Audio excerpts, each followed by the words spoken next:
L'église évangélique et presbytérienne du Togo remobilise ses fidèles. Après un an d'activité, les fidèles sont appelés à l'issue de ce 113e synode à mettre leur talent au service de l'église et de l'État. Le Premier ministre a marqué de sa présence ce culte synodal. Vous découvrirez dans cette édition la nouvelle approche entrepreneuriale. Elle a pour dénomination l'entrepreneuriat coopératif. Il s'agit d'une économie démocratique qui favorise des actions solidaires avec une particularité, l'autonomie de chaque acteur. Et puis, à 39 ans, il devient le nouveau président de la France. Emmanuel Macron du mouvement En Marche remporte le scrutin présidentiel avec 65,1% des voix. Le président de la République, Faure Essozmania-Singbe, adresse ses félicitations au président élu. Voilà pour les titres. Bienvenue dans cette édition de 20h. Une édition que nous ouvrons avec ce message de félicitations du chef de l'État, Faure Essozmania-Singbe. Message adressé au président élu de la France, Emmanuel Macron. Le message est ainsi libellé. Monsieur le président élu, au moment où le peuple français vous porte à la magistrature suprême, je tiens à vous adresser au nom du peuple togolais et de son gouvernement, ainsi qu'à mon nom personnel, mes très vives et chaleureuses félicitations pour cette victoire qui récompense votre vision pour la grande nation française. En cette heureuse occasion, je vous formule mes vœux ardents de santé et de succès dans l'accomplissement de vos futures charges au service d'une France forte et engagée sans cesse en faveur de la paix et de la prospérité dans le monde. Saluons les excellents liens d'amitié traditionnelle et de coopération qui unissent le Togo et la France. Je voudrais également exprimer mon vif souhait de travailler avec vous au renforcement du partenariat qui est du tout temps au cœur des relations franco-togolaises. Vous renouvelant mes ardents vœux, je vous prie d'agréer, Monsieur le Président élu, l'expression de ma très haute considération. Faure Essozmania-Singbe, président de la République togolaise. C'est une session annuelle des églises évangéliques et presbytériennes du Togo, une session appelée à remobiliser les fidèles après donc un an d'activité, et à l'issue de ce 113e synode, les fidèles ont reçu des recommandations qui portent entre autres sur la nécessité de mettre leur talent au service de l'État et de l'Église. Le Premier ministre commis, Selom Klassou, a marqué de sa présence ce culte synodal. Écoutez ça là, Pierre Soussou.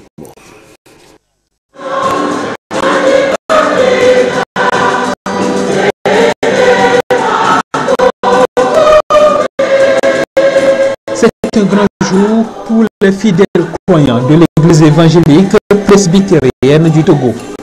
À la paroisse de Nikonakwe, ils sont venus inaugurer le 73e synode de leur église. À ce culte synodal, un invité à la première loge, comme Selom Klassou, Premier ministre, chef du gouvernement togolais. L'instant était à la prière, à l'action de grâce, mais aussi au rappel des grands moments ayant marqué cette assemblée des ministres du culte protestant. Des grandes décisions et recommandations y sont issues. L'Église peut repartir sur de nouvelles bases.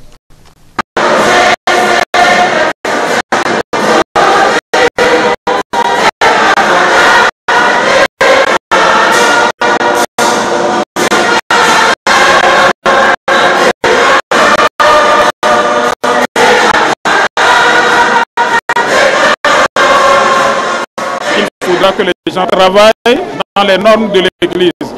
Par exemple, la création anarchique des écoles et des collèges, que ça soit soumis à une entité qui va l'étudier avant de laisser les individus ou bien de laisser les paroisses créer leurs écoles.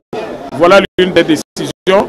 D'autres décisions, c'est mobiliser tous les fidèles afin que chacun puisse développer son talent, le mettre au service de l'Église et de l'État. Donc quand on chemine pendant un an, on fait une évaluation, un compte rendu, on voit les pour, les contre, là où on a tombé, là où on s'est relevé, ce qu'il faut améliorer. Donc nous pensons que les décisions ou bien les discussions issues du synode apporteront toujours un plus à l'évolution de l'Église.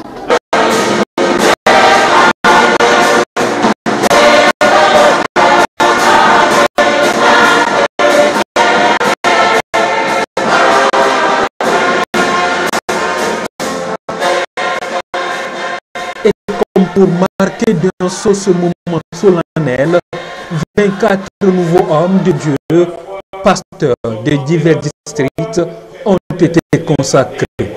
Ils auront à déterrer leur talent et les fructifier au service du peuple de Dieu à la lumière des intentions premières de ce synode. Je suis très émue. C'est toute une grâce. Je remercie mon Dieu. Dieu nous a appelés à être ambassadeurs. Ambassadeurs pour Christ, pour prêcher et sauver les âmes.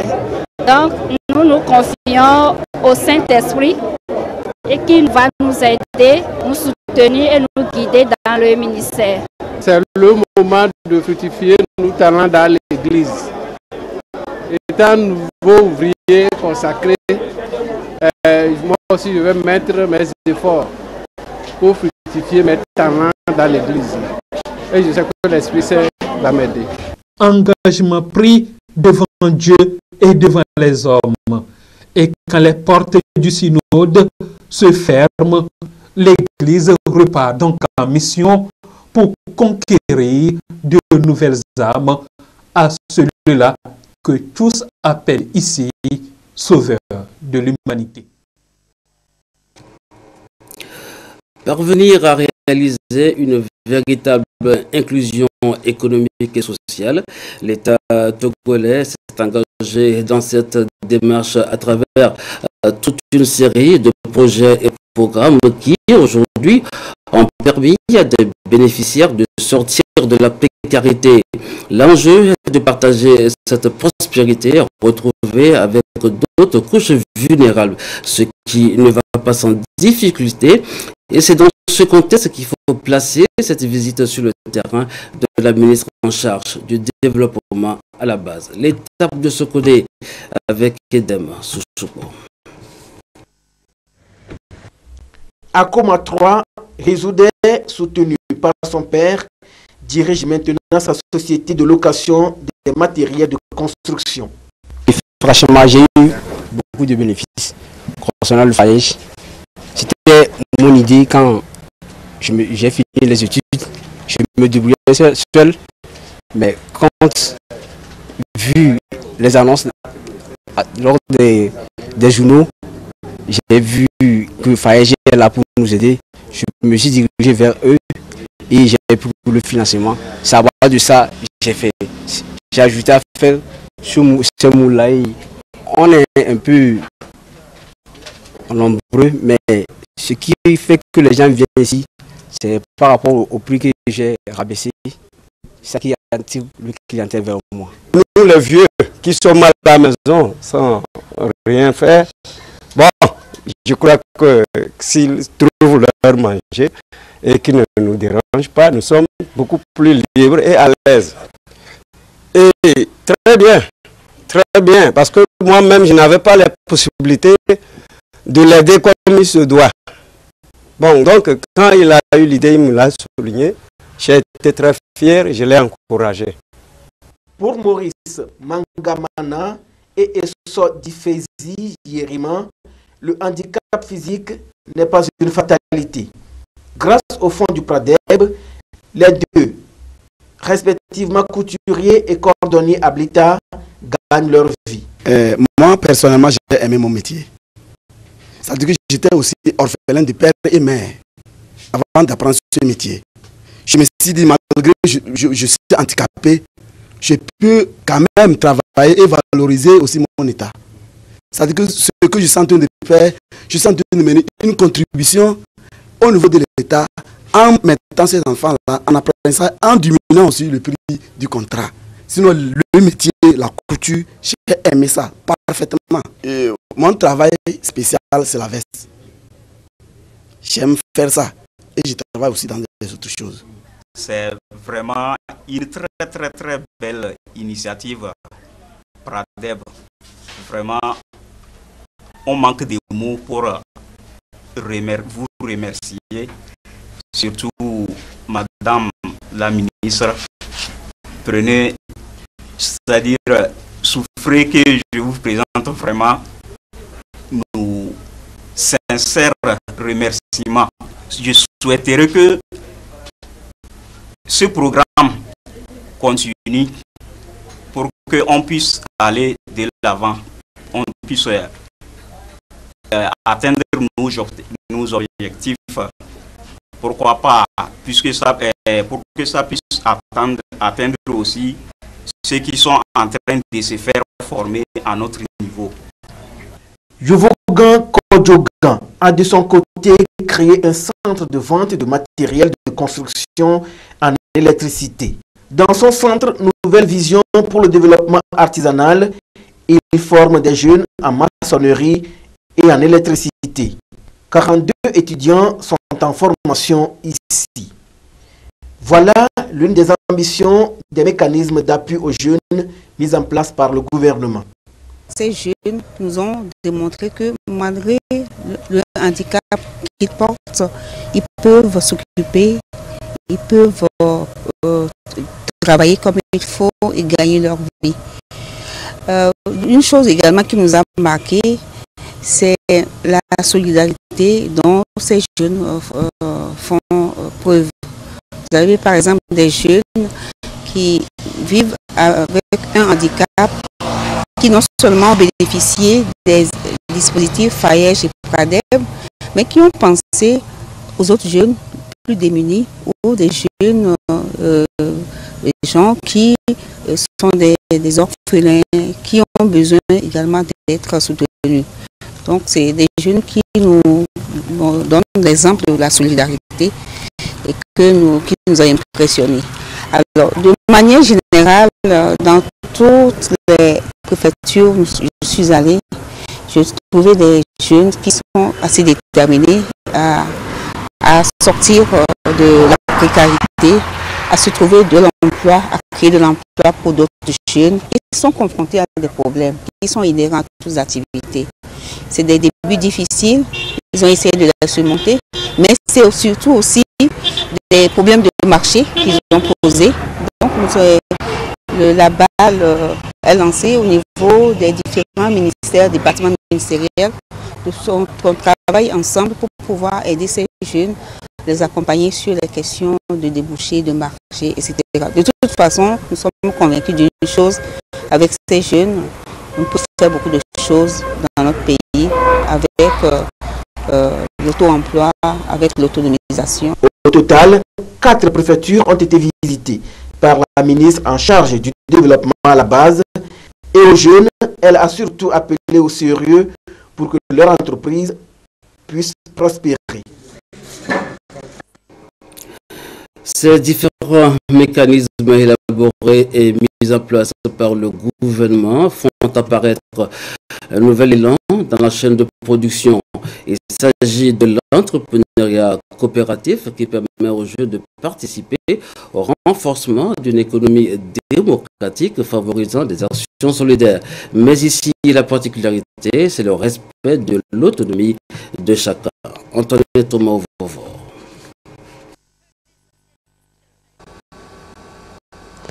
Le chômage est devenu un problème préoccupant pour les pouvoirs publics en Afrique. Pour pallier cette situation, d'importantes mesures ont été mises en place pour accompagner les jeunes. La promotion de l'entrepreneuriat est une alternative au chômage, certes, mais il est question aujourd'hui de mettre l'accent sur l'entrepreneuriat coopératif. Cette nouvelle approche permettra aux jeunes de participer au renforcement d'une économie démocratique, favorisant la synergie solidaire et les coopérations, tout en respectant l'autonomie de chacun. Avec la révolution industrielle, il y avait beaucoup de questions qui n'étaient pas résolues, en particulier la participation de la société civile, de tous ceux qui ont un talent mais qui n'ont pas un capital, de tous ceux qui mettent beaucoup plus d'importance sur la liberté, l'association, la mise en commun des ressources. Et donc c'est à partir de cela que le modèle coopératif s'est développé pour de quelque manière corriger les erreurs du modèle capitaliste et donc de la société de capital. Et donc l'entrepreneuriat coopératif, donc c'est cela. C'est l'exercice de l'activité d'entreprise sous la forme d'une société de personnes, d'une société coopérative.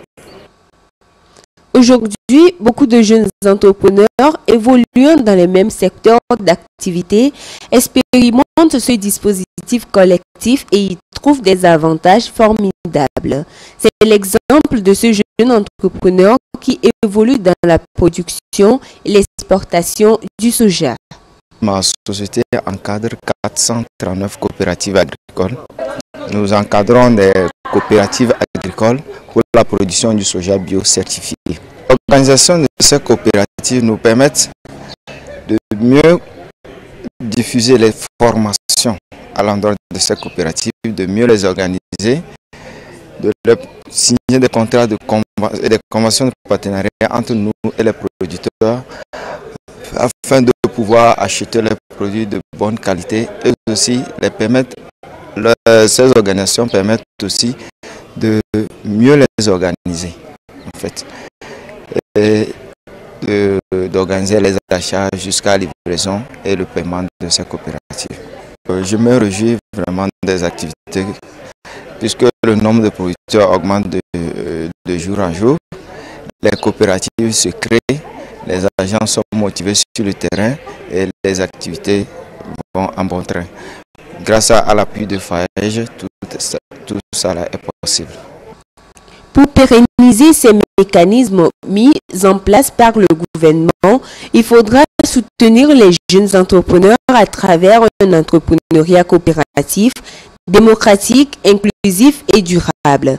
Ceci pour une meilleure visibilité des produits made in Togo.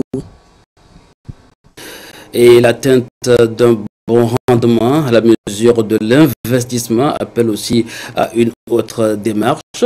Et la démarche choisie par la nouvelle société cotonnière du Togo, c'est bien la remobilisation des cotonculteurs.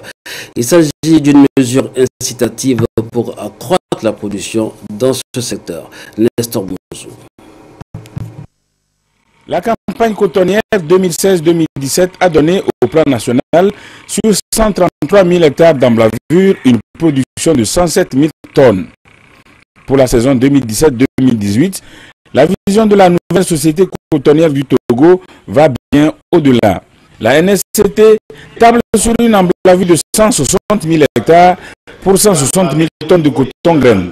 Le directeur général de la NSCT a entrepris une tournée de remobilisation à travers le pays pour le signifier aux producteurs. Après la région des Savanes, il a sillonné les préfectures de la région de la Kara. Cette campagne 2017-2018 s'inscrit dans un accroissement des superficies à 160 000 hectares et de la production donc à 160 000 tonnes pour un rendement d'une tonne à l'hectare. Ceci pour amorcer le cap vers les 200 000 tonnes au plan national d'ici 2022. Pour ce faire, nous avons tenu à rassurer les producteurs que tous les changements intervenus au cours de cette campagne de collecte, à savoir la collecte à temps et la paie rapide, tous ces changements vont se poursuivre et s'intensifier. Nous les avons rassurés que nous prendrons toutes les dispositions pour que l'une de leurs préoccupations, qui reste la mise en place à temps des intrants, dans leur quantité et dans leur qualité, soit une réalité. Le directeur général de la NSCT a aussi donné l'assurance aux producteurs qu'au regard de la situation des cours mondiaux, il est attendu une amélioration du prix plancher. Il les a exhortés à respecter les itinéraires techniques pour améliorer la productivité. Beaucoup d'autres bonnes nouvelles ont été annoncées et les producteurs se frottent les mains. À l'achat, quand on achetait là, on ne payait pas rapidement. Maintenant, quand on achète en moins de 2 semaines, on paye les producteurs et tout le monde est satisfait. J'ai retenu que nous allons avoir un retour de 10 francs sur chaque kilo qu'on vient de vendre. Bon, j'ai encore retenu que les intrants, ils sont en train de voir, peut-être ils ne vont plus augmenter le prix des intrants. Et cette campagne serait un concours pour nous, les producteurs. Les meilleurs auront doté de prix. Prochainement, le kilo est à 240 francs. Nous allons alors vers l'évolution. Nous le félicitons pour l'initiative qu'il a prise. Le coton est une culture stratégique pour le Togo. Il est sa première culture de rente et occupe la 4e place de ses produits d'exportation. Accroître la production, c'est aussi mettre à la disposition des acteurs du matériel. La délégation à l'organisation du secteur informel d'Ozi, région centrale, a remis des tracteurs aux membres de 4 zones d'aménagement agricole planifiées ZAP de Kolina dans la préfecture de Tchaoudjor. La remarque Bodjona. Les membres de la zone d'aménagement agricole planifiée ZAP de Kolina n'ont plus de soucis pour cultiver leurs parcelles. Un tracteur flambant neuf leur a été remis par la délégation à l'organisation du secteur informel d'Ozi pour accroître leur production. Nous remercions les autorités qui ont pensé à ce projet, les autorités qui ont pensé à nous, et ça nous permettra, nous, en quelque sorte, ici à Kolina, et puis partant dans toute la préfecture et dans la région, d'agrandir nos surfaces cultivables. C'est grâce à la mutuelle des agriculteurs, pêcheurs et éleveurs, MUAP, mise en place par la DOSI, que l'acquisition de ce matériel a été possible pour soulager les producteurs. Le chef de l'État, en commandant ces tracteurs pour mettre à la disposition des agriculteurs, c'est pour les aider à sortir de la précarité progressivement et à intégrer le formel. Parce que tous les agriculteurs sont dans l'informel. Donc à bas de ces tracteurs, déjà, il y a 5 personnes qui bénéficient de la couverture sanitaire. Donc déjà, c'est un canot pour les drainer dans le formel.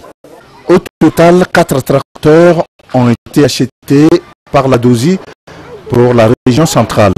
Les 3 autres seront remis à Tchamba, Soutoubois et Blita. Un axe prioritaire dans l'action du gouvernement, c'est bien la réhabilitation des infrastructures routières. Des pistes rurales ont été réalisées grâce à un système innovant et écologique, un système qui fait de ces pistes des infrastructures durables. Allons à leur découverte avec Rachel Aoukou. Nous sommes sur la rue de l'entrée sud de l'état-major des forces armées togolaises à Agoué. Au lendemain d'une pluie, pas une seule trace d'eau ni de boue.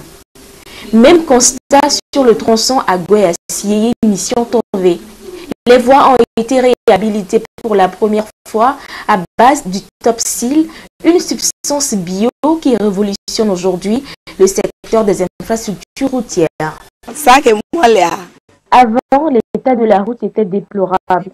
La poussière nous dérangeait beaucoup, mais aujourd'hui, c'est mieux. La route est bonne et nos affaires marchent bien. J'ai trop souffert de cette route.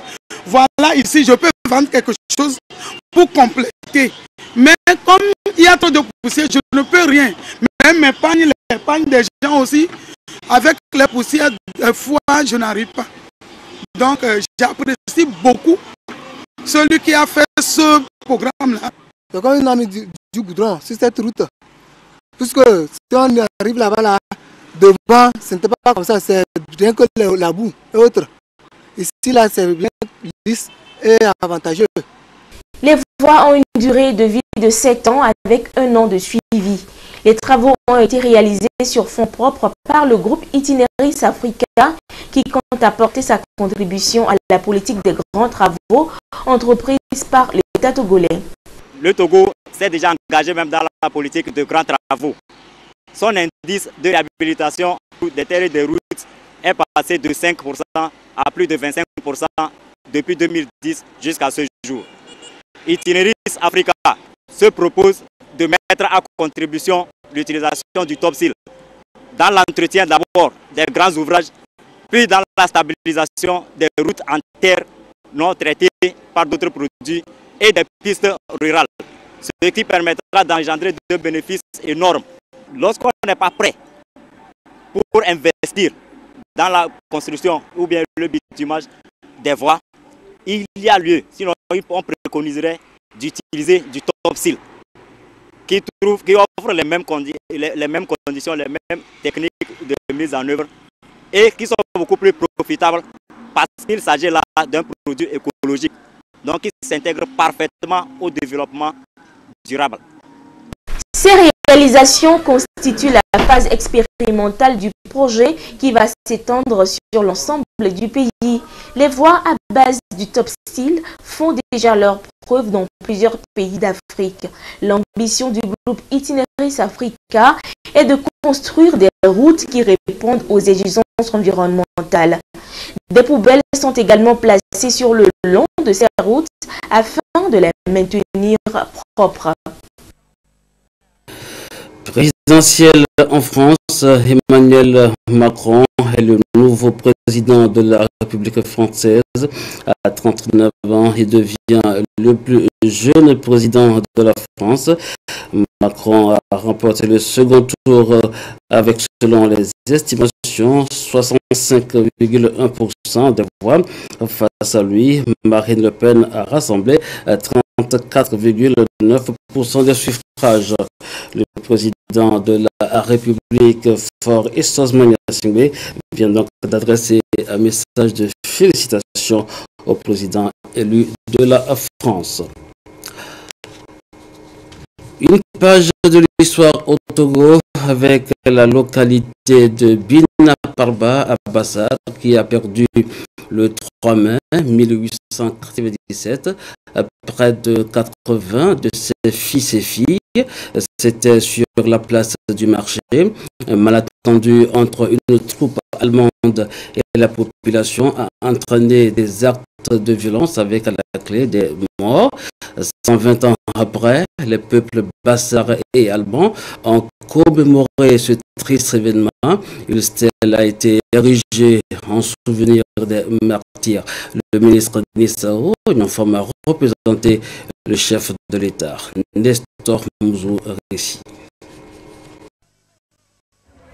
Bina Parba, un des villages martyrs de la colonisation allemande au Togo. L'histoire se rappelle que le 3 mai 1897, une tragédie est survenue dans cette localité de Bassar.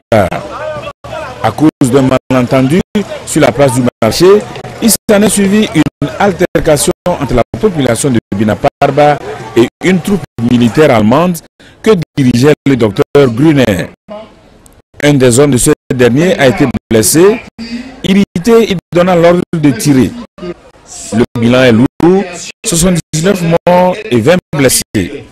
C'est un événement douloureux, certes, mais si la population a voulu commémorer ce drame 120 ans après, c'est qu'elle a tenu compte de deux raisons.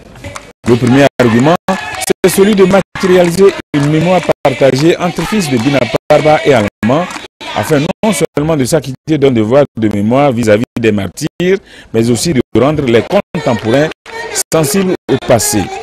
En second lieu, cette commémoration de souvenirs constitue un point de départ des relations d'amitié et de coopération entre l'Allemagne et Bina Parba. Bina Parba qui vient de se doter d'un plan de développement qui a ciblé des projets dans les domaines de la santé, de l'éducation, de l'eau, de l'assainissement, de l'agriculture et dans le domaine socio-culturel. Aller au-delà du souvenir, l'idée enchante aussi l'ambassadeur d'Allemagne au Togo. À cette génération jeune, laissez-moi le dire avec les mots du poète allemand Johann Wolfgang von Goethe.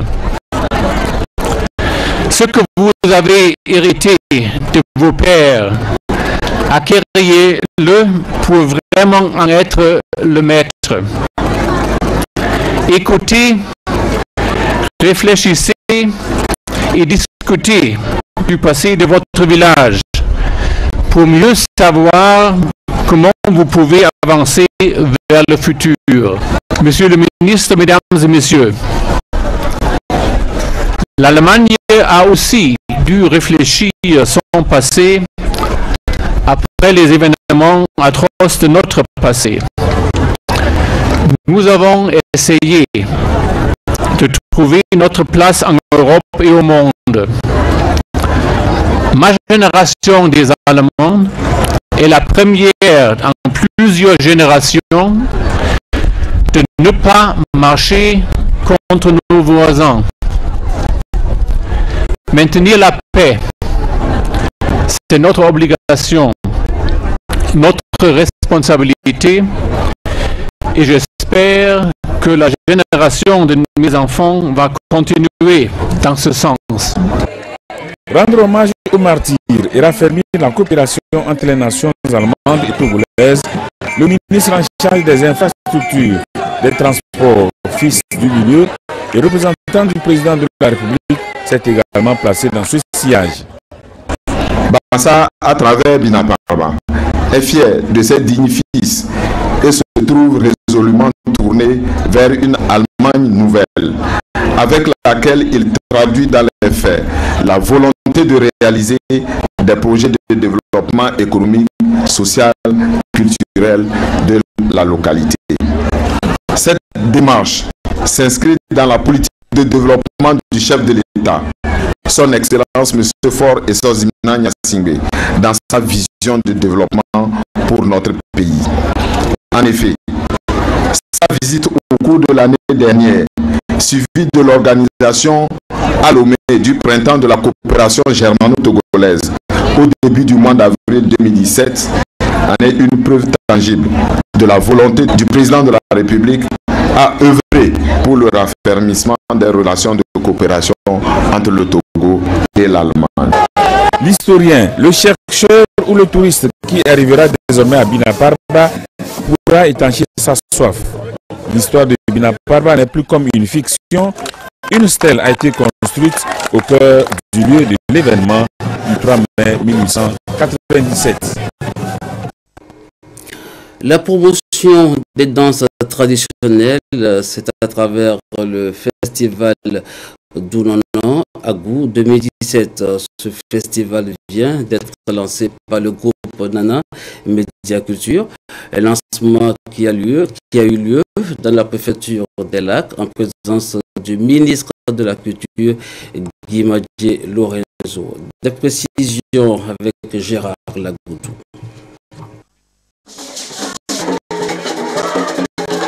Le Togo regorge d'une multitude d'expressions culturelles indispensables au développement. Ne pas promouvoir ces richesses identitaires serait un recul du pays dans le classement mondial des valeurs culturelles des peuples. Pour apporter sa touche à l'édification de la nation, le groupe Nana Média Culture tient chaque année le Festival international de concours de danse folklorique Junono. Cette 8e édition est placée sous le thème « Stop à l'incivisme, notre santé en dépend ». Premièrement, nous avons remarqué que l'incivisme prend de l'ampleur et donc nous avons choisi un thème qui nous permet de nous sensibiliser les uns les autres, de l'homme jusqu'à Saint-Cassé. Le deuxième aspect, c'est que nous avons voulu également faire la promotion des sites touristiques du Togo. Occasion offerte au ministre de la Culture et de la Formation civique de relever ici l'importance de cette initiative et de souligner l'accompagnement que le gouvernement togolais compte apporter aux promoteurs de ce secteur. Ce n'est pas pour rien que le chef de l'État qui vous envoie ces chaleureuse et fraternelle salutation ce matin, ainsi que Monsieur le Premier ministre, ce n'est pas pour rien qu'ils ont voulu que la culture soit aujourd'hui au centre du développement, d'un développement durable. Ce développement durable ne peut se faire que si nous avons envie de vivre ensemble, si nous avons envie de faire des choses ensemble. Et je pense que nous sommes sur la bonne voie. Je voudrais dire que Junono, une semaine après le FESNAD, est une bonne manifestation. L'État fait ce qu'il doit faire, mais l'initiative privée doit aussi prendre toute sa part dans le développement économique et culturel. Et ça aussi, nous veillerons à toujours promouvoir les initiatives privées comme celle-ci. Autre sujet évoqué ici par le ministre Guy Madjé Lorenzo, l'impérieuse nécessité pour le gouvernement togolais de rénover la maison des esclaves. Un patrimoine national, site de la traite négrière à Godrafort dans la préfecture des Lacs au Togo. Des prix ont été décernés aux troupes participantes à cette première journée du festival Junono Agou 2017 dans les Lacs. La phase régionale du festival prend fin le 12 mai prochain à Palimé dans les plateaux et la phase nationale apothéose est prévue le 13 mai dans la préfecture d'Agou. Voilà, ainsi se referme cette édition. Merci de votre présence.